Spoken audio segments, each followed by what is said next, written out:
দর্শক, এবারে হাম পরিস্থিতির খবর জানবো। কুমিল্লা থেকে যুক্ত হচ্ছেন সহকর্মী জাহিদুর রহমান। জাহিদ,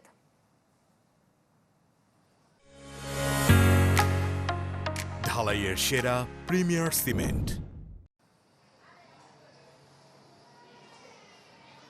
সারিকা, কুমিল্লার যে চিত্র সেটা কিন্তু আমরা দেখেছি যে গত কয়েকদিন ধরে স্থিতিশীল অবস্থায় রয়েছে। আসলে পূর্বে একটু বেশি সংখ্যা থাকলেও এখন কিন্তু সেটা পর্যায়ক্রমে কিছুটা কমে এসেছে এবং স্থিতিশীল পর্যায়ে রয়েছে। তবে একটা তথ্য আপনাকে জানাতে চাই যে আসলে এই কুমিল্লা জেলায় যারা হাম আক্রান্ত হয়েছে তাদের আসলে কোন উপজেলা থেকে কতজন আক্রান্ত হয়েছেন সেই ধরনের কিন্তু সুনির্দিষ্ট পরিসংখ্যান স্বাস্থ্য বিভাগের কাছে নেই। তবে এর বাইরে আমরা কুমিল্লা মেডিকেল কলেজ হাসপাতালে এসেছি, আমরা দেখেছি গত 3 মাসে কুমিল্লা জেলায় যে যারাই আক্রান্ত হয়েছে প্রায় 1200-র উপরে, তাদের মধ্যে 260 জনই কিন্তু ছিল দেবিদ্বার। এর বাইরে মুরাদনগর এবং চান্দিনা 3টি উপজেলায় আমরা দেখেছি যে সবচেয়ে বেশি আক্রান্ত হয়ে এখানে চিকিৎসা নেওয়ার জন্য এসেছেন। তো এই বিষয়টা নিয়ে আমরা স্বাস্থ্য বিভাগের যিনি প্রধান সিভিল সার্জন তার সাথেও কথা বলার চেষ্টা করেছিলাম। তিনি যেটুকু বলছেন যে আসলে সুনির্দিষ্টভাবে কতজন কোথায় আক্রান্ত হয়েছেন সেই বিষয়টি আসলে তাদের কাছে সেই তথ্যটি নেই। এবং এর বাইরে যেহেতু আমরা বিষয়টা নিয়ে জেলা প্রশাসকের সাথেও কথা বলেছি, তিনি বলছেন যে আসলে সিভিল সার্জনের কাছে জানতে চাওয়া হবে যে আসলে কুমিল্লায় কোন উপজেলায় কতজন আক্রান্ত হয়েছেন এবং কোথাও হাম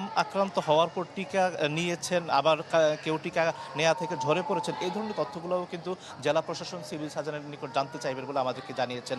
তবে এক্ষেত্রে বলা যায় যে আসলে কুমিল্লার যে চিত্র সেটা কিন্তু আমরা দেখেছি যে চলতি বছরের শুরু থেকে এখন পর্যন্ত 11 জন শিশু কিন্তু মারা গেছেন হাম উপসর্গ নিয়ে। এর মধ্যে ল্যাবে নিশ্চিত হয়েছেন একজন এবং অন্যান্য যারা মারা গেছেন শিশু 10 জন, তারা কিন্তু সকলেই আসলে হামের উপসর্গ ছিল, সেটুকু আমরা চিকিৎসকদের কাছে জানতে পেরেছি। তবে এক্ষেত্রে দেখা যায় যে আসলে হাসপাতালে শুরু থেকে কিন্তু আমরা দেখে আসছি যে প্রতিদিনই কিন্তু এখানে রোগীদের ভিড়, এবং কুমিল্লা ছাড়াও কিন্তু পার্শ্ববর্তী যে জেলাগুলো সেখান থেকেও কিন্তু এসেছেন। এখানে আসার পর চিকিৎসক এবং নার্সরা কিন্তু তারা আন্তরিকভাবে চেষ্টা করছেন সীমিত জনবল দিয়ে তারা যেন আসলে হাম উপসর্গে যারা আক্রান্ত হচ্ছে তাদের চিকিৎসা সেবা দেওয়ার জন্য। তবে এক্ষেত্রে বলা যায় যে কুমিল্লার যে চিত্র এখন পর্যন্ত স্থিতিশীল অবস্থায় রয়েছে এবং চিকিৎসক এবং নার্স যারা রয়েছেন তারাও কিন্তু তাদের সেবা দেওয়ার জন্য আন্তরিকভাবে প্রচেষ্টা চালিয়ে যাচ্ছেন। তো এই ছিল এখান থেকে সর্বশেষ। সারিকা, ধন্যবাদ আপনাকে।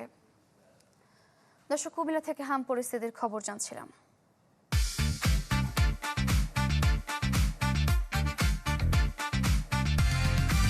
ভুলে যাও বোরিং ব্রেক, লাইফ কে দাও অন ট্র্যাক, মুভি নাইট বা আড্ডাতে ভাইব হোক কাপে কাপে। It's a noodles, fun RFS, cup noodles, amazing taste. It's a noodles, enjoy the best. Let's vibe, let's vibe. It's a noodles, fun RFS, cup noodles, amazing taste. It's a